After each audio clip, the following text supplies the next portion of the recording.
Vu d'un œil observateur, et depuis la France métropolitaine, les révoltes et les actions en Kanaki semblent compliquées à comprendre.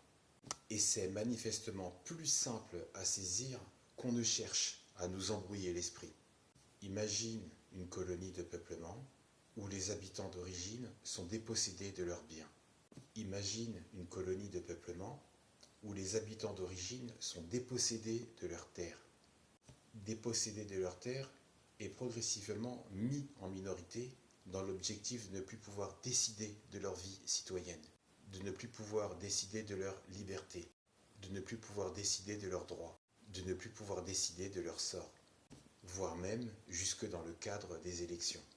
Un grand remplacement a été théorisé dans les années 1970 par le Premier ministre français de l'époque, Pierre Messmer.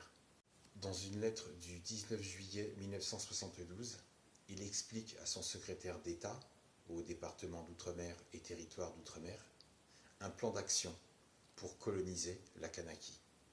Pour lui, les Kanaks vivant sur l'archipel depuis plus de 5000 ans doivent disparaître, s'effacer de la carte sous le poids démographique d'une population qui se dit caractérisée comme blanche.